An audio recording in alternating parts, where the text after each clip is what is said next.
Hi hello ಎಲ್ರಿಗೂ ನಮಸ್ಕಾರ. Welcome to Sandhya Shetty's kitchen.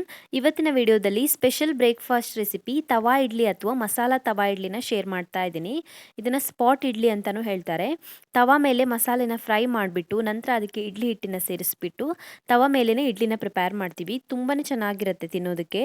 ಮಾಡೋದು ಕೂಡ ತುಂಬಾ ಸುಲಭ. ಇದನ್ನು ಬನ್ನಿ ಹಾಗಿದ್ರೆ ರೆಸಿಪಿ ಹೇಗಿದೆ ಅಂತ ನೋಡೋಣ. ಮೊದಲಿಗೆ ಮಸಾಲೆನ ರೆಡಿ ಮಾಡ್ಕೊಳ್ಳೋಣ.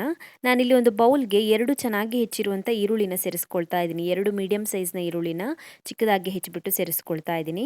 ಹಾಗೆಯೇ ಇದಕ್ಕೆ 2ರಿಂದ 3 ಚೆನ್ನಾಗಿ ಹೆಚ್ಚಿರುವಂಥ ಹಸಿಮೆಣಸಿನಕಾಯಿನ ಸೇರಿಸ್ಕೊಳ್ತಾ ಇದ್ದೀನಿ. ಕಡಿಮೆ ಖಾರ ಇರುವಂಥ ಹಸಿಮೆಣಸಿನಕಾಯಿ ಇದು. ಒಂದು 2ರಿಂದ 3 ಹಸಿಮೆಣಸಿನಕಾಯಿ ಸೇರಿಸಿದ್ರೆ ಸಾಕಾಗುತ್ತೆ.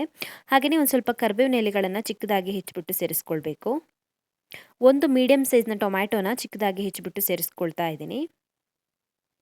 ಹಾಗೆಯೇ ಇದಕ್ಕೆ ರುಚಿಗೆ ತಕ್ಕಷ್ಟು ಉಪ್ಪನ್ನು ಸೇರಿಸ್ಕೊಳ್ಳಿ. ಇಡ್ಲಿ ಹಿಟ್ಟಿಗೆ ಆಲ್ರೆಡಿ ಉಪ್ಪು ಹಾಕ್ಕೊಂಡಿದ್ದೀನಿ, ಹಾಗಾಗಿ ಸ್ವಲ್ಪ ಕಡಿಮೆ ಉಪ್ಪನ್ನು ಸೇರಿಸ್ಕೊಳ್ಳಿ.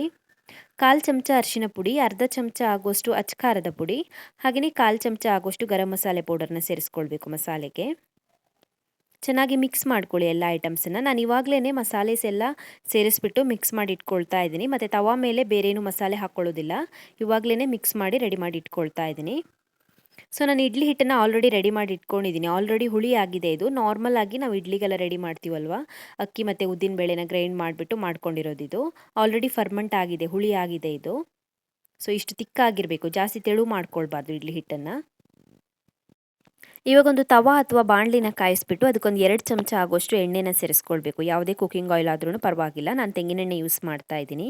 ಎಣ್ಣೆ ಕಾದ ನಂತರ ಅದಕ್ಕೊಂದು 2 ಸೌಟ್ ಆಗುವಷ್ಟು ನಾವು ಮಿಕ್ಸ್ ಮಾಡಿ ಇಟ್ಕೊಂಡಿರುವಂಥ ಮಸಾಲೆಸ್ನ ಸೇರಿಸ್ಬಿಟ್ಟು ಚೆನ್ನಾಗಿ ಫ್ರೈ ಮಾಡ್ಕೊಳ್ಬೇಕು. 1 ನಿಮಿಷದವರೆಗೂ ಚೆನ್ನಾಗಿ ಫ್ರೈ ಮಾಡ್ಕೊಳ್ಬೇಕು. ಈರುಳ್ಳಿ ಬಾಡೋವರೆಗೆ ಫ್ರೈ ಮಾಡಿಕೊಂಡ್ರೆ ಸಾಕಾಗುತ್ತೆ, ಜಾಸ್ತಿ ಹೊತ್ತು ಫ್ರೈ ಮಾಡ್ಕೊಳ್ಳೋ ಅವಶ್ಯಕತೆ ಇಲ್ಲ.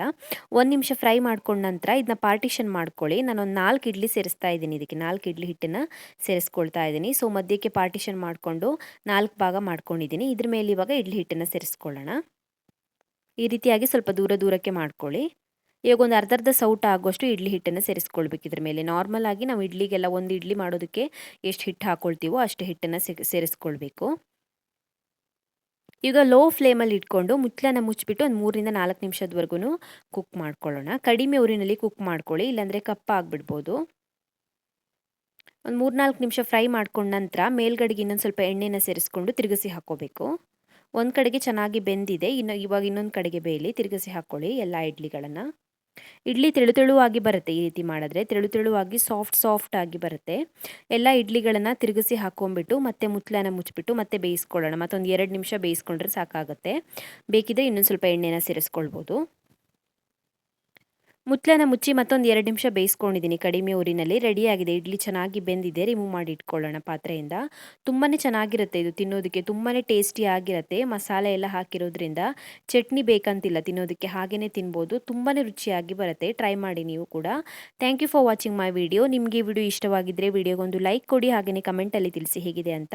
ನೀವು ನನ್ನ ಚಾನಲ್ಗೆ ಸಬ್ಸ್ಕ್ರೈಬ್ ಮಾಡಿಲ್ಲ ಅಂದರೆ ಇವಾಗಲೇ ಸಬ್ಸ್ಕ್ರೈಬ್ ಮಾಡ್ಕೊಳ್ಳೋದನ್ನು ಮರಿಬೇಡಿ.